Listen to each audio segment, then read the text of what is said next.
যে হাসনাত আলম ভাই এবং সাজিদ ভাইয়ের কাছে এটার সুষ্ঠু তদন্ত বিচার যেন আমাকে ভাইয়ারা ওই স্থানে পুনর্বহাল করার জন্য সম্পূর্ণরূপে আওয়ামী লীগ বইলা আমাদেরকে ওইখান থেকে দোকান উৎখাত করে দিচ্ছে, বলছে আওয়ামী লীগ করে স্বৈরাচার।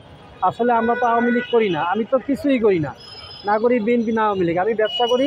প্লাস 5ই আগস্ট প্রধানমন্ত্রী শেখ হাসিনার পদত্যাগের 1 ঘন্টা পর বিএনপির প্রায় 20 থেকে 25 জন ছেলেরা এসে আমার নন্দীপাড়া যে দোকানটি করতাম সেই দোকানটি তারা ভাঙচুর ও লুটপাট করে, প্রায় আমার 5-6 লক্ষ টাকার মালামাল তারা নিয়ে যায় এবং ভাঙচুর করে। হ্যাঁ, এর ডকুমেন্টও আছে, আমার কাছে ভিডিও ক্যাপশন আছে। তো আমি ওই মুহূর্তে তারা ভিডিও করতে দেয় না, তাও আমি জোর করে কৌশল করে ভিডিও করে রাখছি। এখন বড় সমস্যা হচ্ছে আমি এই বিষয়টা নিয়ে যার কাছেই যাচ্ছি কোনো সমস্যা কেউ সমাধান করতে পারতেছে না। আর তাদেরকে যখনই আমরা বলি, এটা কিভাবে নিশ্চিত হলাম, কারণ আমি ওই এলাকায় বসবাস করি, ইভেন আমি সবাইকে চিনি, কে বিএনপি করে কে আওয়ামী লীগ করে। ওখানের আমির, হানিফ, এদেরকে সবাই এক নামই, আপনি শুধু নাম বললেই সবাই স্থানীয়।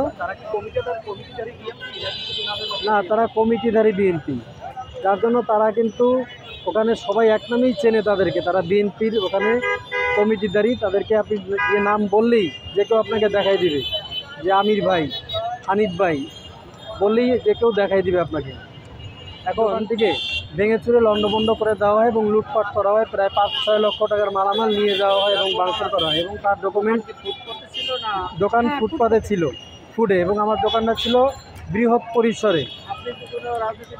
আমি কোনো রাজনৈতিক দলে ছিলাম না, কখনোই আমি কোনো রাজনৈতিক দলে ইনভলভ ছিলাম না, আওয়ামী লীগ বলেন আর বিএনপি বলেন।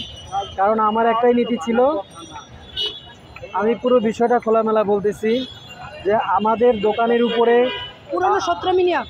আমাদের দোকানের উপরে অনেক বড় বড় আওয়ামী লীগের যে সাইনবোর্ডগুলো আপনারা জানেন, ঈদুল আজহা এবং ঈদুল ফিতর উপলক্ষে কিন্তু যে দল ক্ষমতাসীন থাকে, ক্ষমতায় যে দল থাকে সে দল কিন্তু এগুলো মোড়ে মোড়ে বড় বড় ব্যানারগুলো কিন্তু লাগায়, বড় বড় ফেস্টুন, প্লেকার্ড, ব্যানার, এগুলো কিন্তু তারা লাগায়। এটা আপনারা নিজেরাও দেখছেন। এখন আওয়ামী লীগ ক্ষমতায়, আমাদের তো এখানে কোনো ক্ষমতা নেই। তারা আমাদের দোকানটা পড়ছে একটা সেন্টারে, একদম মোড়ে। আপনারা ওখানে গেলে দেখতে পারবেন, পশ্চিম নন্দীপাড়া, ছোট বটতলা, মসজিদ, মাদ্রাসা রোডের যে মোড়টা, মাদ্রাসা রোডের মোড়ে আমার দোকান পড়ছে সেন্টারে। এখন ওটা যেহেতু একটা মোড় পড়ছে, তো মোড়ে তো তারা বিশাল বড় বড় ব্যানার লাগাবে, এটাই স্বাভাবিক। ওরা 3-4 বছর আগে সূত্রমি করে এগুলো, এখন ওরা এখানে বড় বড় 2টা সাইনবোর্ড লাগাইছে। আওয়ামী লীগ পতনের পর বিএনপির পোলাপান মনে করছে যে আমরা আওয়ামী লীগ করি, যদি না করি তাহলে আমাদের মাথার উপরে এত বড় বড় সাইনবোর্ড কেন?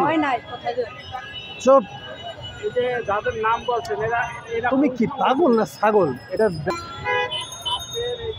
যাদের নাম বললেন আনিস ভাই, এরা কোন দলের, কোন সংগঠন? এরা হচ্ছে বিএনপি দলের। বিএনপি যুব দল না ছাত্র দল না মূল দল, কোন দল? কোন দল? তো তারা বিএনপি করে, আমার জানা মতে তারা মূল দল। কারণ তারা, আমি দেখি কেন্দ্রীয়, কি চান, কি বলতে চান তাদের এই আমি এটাই আপনাদের নিকট আমার যে অভিযোগটা, সেই অভিযোগটা হচ্ছে যে আমি কিন্তু কোনো দল করি না ভাইয়া। আমি আগেই বলছি, আমি স্টুডেন্ট, পড়ালেখা করি, প্লাস আমি আমার ব্যবসা করি। তো এগুলো করতে গিয়ে কিন্তু আর অন্যান্য কাজ আমার সম্ভব হয় না। আমার ওয়াইফ বিএনপি সমর্থক, প্রদান করেন এবং ওখানে বসিয়ে দেন।